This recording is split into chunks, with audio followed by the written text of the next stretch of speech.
Anak saya panggil-panggil udah nggak nyaut, nggak respon apa-apa, ya saya nangis kan. Namanya anak saya kayak gitu. Pas pagi-paginya tanggal 3, orang itu nelpon ke adik saya. Kak, tolong kasih tahu ke ibunya Soleh ya, kalau Soleh tuh sudah meninggal. Tiba-tiba dia ngomong begini, emang pihak dari keluarga nggak ada yang tahu Soleh kerja apa di mana? Tahu Pak, saya kata gitu kan ya, di Thailand, di hotel. Bukan Bang, Pak, si Soleh itu kerja admin abu-abu. Dugaan kita tadi kaitannya dengan penawaran kerja yang ilegal dan juga ada unsur penipuannya dan juga pastinya ada kaitan dengan dugaan TPPO itu perdagangan orang.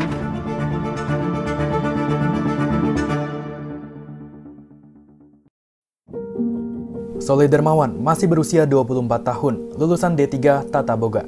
Pada 18 Februari 2025, ia memutuskan berangkat ke Thailand, mengadu nasib menjadi chef di restoran hotel. Nahas, sebulan kemudian ia justru pulang dalam keadaan meninggal dunia. Mimpinya mengubah dan menaikkan derajat keluarganya sirna. Ia dijebak, bukannya bekerja di Thailand, tapi justru Kamboja. Semua berawal pada Desember 2024. Kala itu Soleh mendapatkan lowongan kerja di luar negeri. Iming-imingnya ia bakal digaji 3 kali lipat dari pekerjaan sebelumnya. Soleh yang awalnya bekerja di restoran mengundurkan diri dan berencana untuk berangkat ke Thailand. Kata Diana, sang ibu, Soleh diajak oleh 2 temannya, Sally, tetangga dekat keluarga Soleh, dan Ade, teman Sally yang dikenalkan kepada Soleh. Soalnya si Sally sama Ade itu sempat ngomong Soleh mau kerja ke Thailand teh, nyusul pacar Ade, si Ray di sana gitu ya. Entah juga Ade sama Sally nyusul, cuman Soleh duluan yang berangkat gitu. Terus sempat ngurus paspor, perpanjang paspor. Anak saya ditemenin sama Kak Sally, ke imigrasi sama Kak Sally. Terus terakhir kali dia bilang mau ketemu sama orang yayasan ke Tanjung Priuk, Mak, sama Kak Sally gitu. Usai menyiapkan berbagai berkas, Soleh bersiap untuk berangkat. Tak lupa ia memberi kabar kepada Hanifah, teman dekatnya. Sampai ketemu 2 tahun lagi. Emang 2 tahun dia? Katanya setahun. Ini momen kepergian Soleh saat ia berangkat ke Thailand dari rumahnya di Bekasi.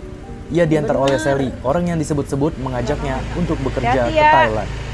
Dadah Solehudin.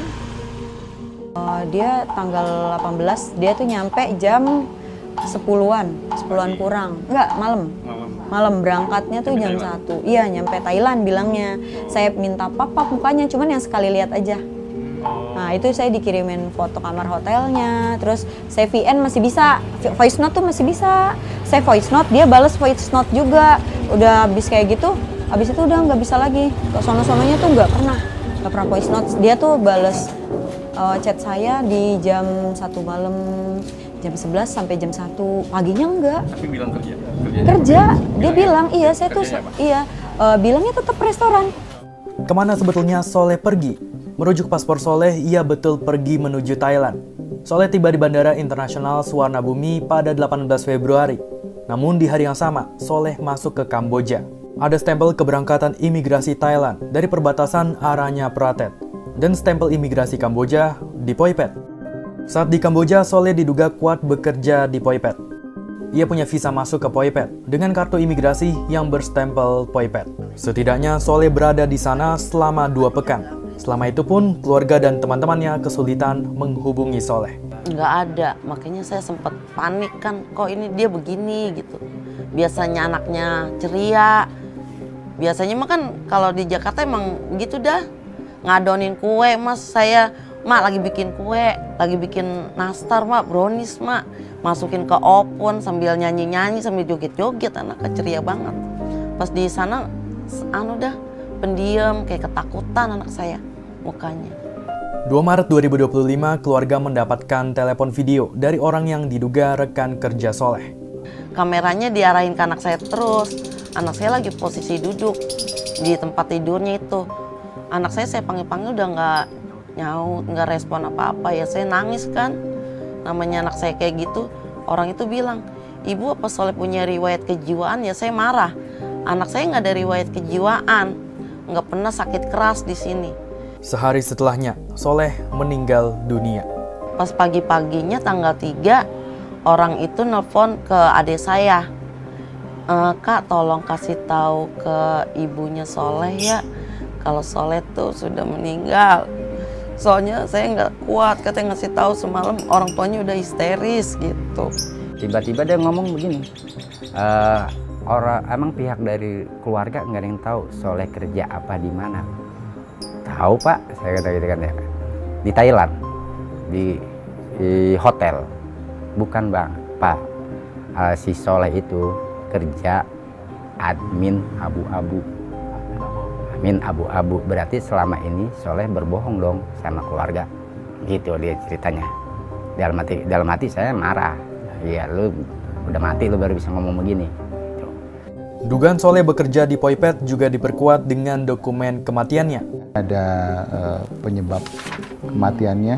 Cause of death-nya ada ya? Ya, cause of death-nya bleeding in the digestive system atau pendarahan pencernaan ya, atau lambung. Dan juga ini ada satu dokumen dari kepolisian Kamboja sebagai pengantar dari pihak berwenang di Kamboja, yaitu polisi Kamboja, untuk ke rumah duka. Rumah duka di Kamboja di mana almarhum Soleh disemayamkan sebelum dipulangkan ke Indonesia. Dan ini tempat kematiannya di? Ya, di sini juga dicatat bahwa tempat kematiannya itu di Poipet Referral Hospital di Bantean Aceh Province ya, on a rickshaw. Jadi sebelum sampai katanya telah meninggal dunia ya. Keluarga terus berkomunikasi dengan orang yang mengaku rekan Soleh bernama Kevin. Kepulangan jenazah Soleh ke Indonesia sempat terkendala. Pihak perusahaan seakan menunda-nunda proses tersebut. Butuh seminggu hingga akhirnya Soleh diberangkatkan.